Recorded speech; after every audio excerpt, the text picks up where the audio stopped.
Welcome to the Beacon demonstration videos. Today we'll be looking at the Android PDT's receiving module as part of a series of videos we have covering the Android PDT. So with receiving, also known as supplier tax invoices in the back office, we have two different ways of receiving goods in via this PDT. So the first scenario is probably the most common. It's how you receive a supplier tax invoice when you have created it either over the phone or on the internet, and then the goods have arrived and you're now using this PDT to enter them into the system for the first time. So that's the first scenario. The second scenario will be where you've already had a purchase order created in the back office or on PDT, like the one in our previous Android PDT ordering video, and you've now attempting to receive those goods in with the same PDT you've used it previously. So that's the second scenario, and we'll run through that as well. So to start with, we're going to need to synchronize the PDT. So if you haven't already done that, I recommend checking out our video on how to synchronize. So once you've done that, we're going to go to the icon up the top that says receiving.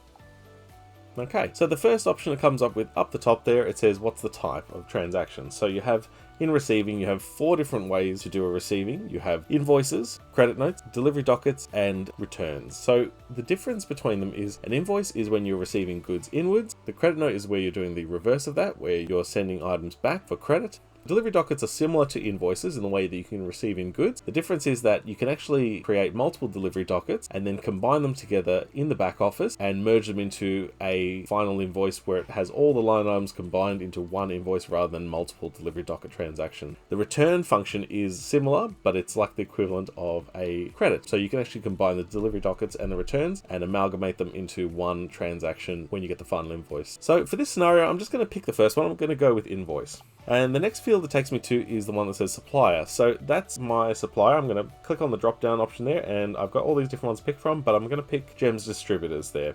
So the next field of options it says is what's the invoice or docket number. So with my paperwork that came with the goods that I've received in, I need to just type in that number on the transaction that it highlights there. So this was my paperwork invoice number. It's 12345 for this example. I'm going to press the green arrow down the bottom there to go to the next field. So the next field asks for what's the order number. I don't have an order number for this scenario. I'm going to run through order numbers with you in the second scenario of this video, so we'll come back to that. But for now, not applicable. So I'm going to press the green arrow again to go to the next field. So the next field is amount including GST. So in my amount including GST, I'm going to use $90, and you can see it's automatically assumed that 10% of that invoice total was $8.18. That's fine. Green arrow to the next field, and that's the X amount there. So I'm happy with that. Green tick box again, and I'm going to now confirm those details there. So it's now taken me to the next screen of how I can actually start to scan my items. So with your PDT, you're just going to use the center button on your PDT model, or if you have a model with a trigger there, you're going to press that to scan the item. So going to my palette of received goods, this is the first item. I'm going to scan it. Okay, and you can see it's come up successfully with the item, and it's come up with a cost price there, excluding GST. That's fine. I'm going to go ahead and say, for this one, I had 24 units of this particular item received. I don't need to change anything with the cost price there. I'm just going to press save. Fantastic. Next item on my palette. Okay, once again, I'm just going to enter in the stock units I've received. Alright, save, and it takes me back to the same scanning screen again. So I'm just going to go ahead and press complete on this screen here. And you can see it comes up with the summary screen to say the items I've scanned in. That's fine. So I'm going to press OK.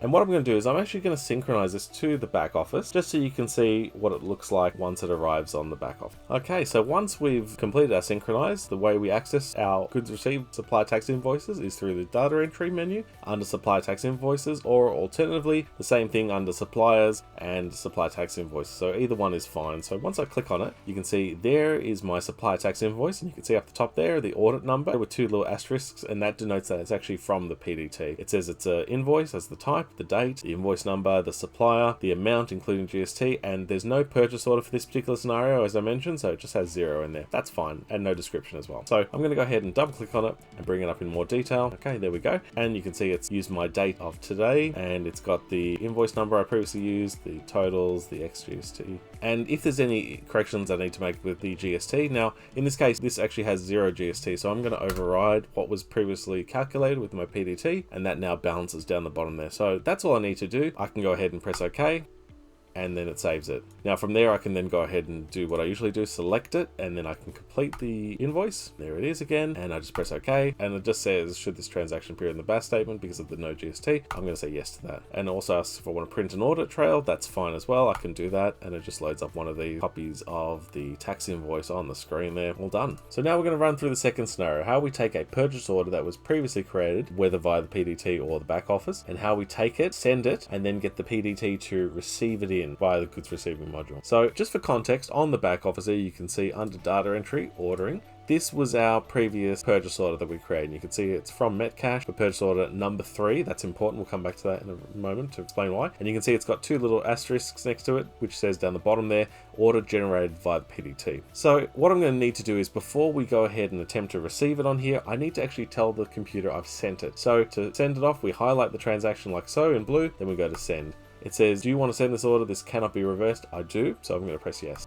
So now this purchase order has been marked to send off to the Metcash supplier. So we may be straight away, it might be a few days later, the actual goods will eventually arrive into your store, and this is where we take the PDT, we synchronize it, and we're going to make sure that we're going to actually receive it in. So we want to synchronize again first. So I'm going to close out of this. I'm going to perform my synchronize.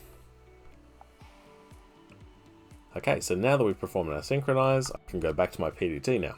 So on the PDT, I'm also going to exit out of the synchronizing screen, and I'm going to now go back to receiving, not ordering. Okay, so receiving, and I'm going to say it's an invoice that we've now received because the pallet of goods have arrived with a piece of paperwork there. So I'm going to say my supplier this time is Metcash. Okay, great. Now the paperwork on it says the invoice number on this was actually this number.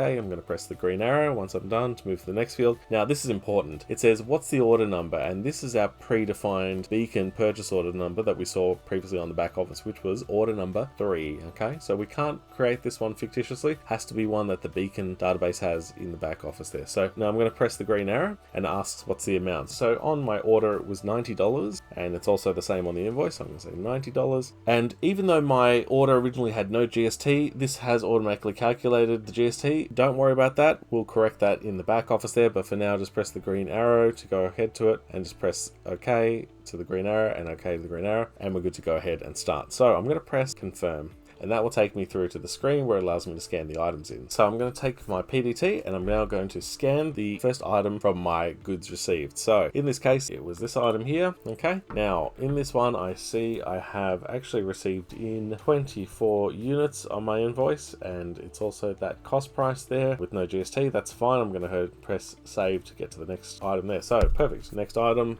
from my goods received.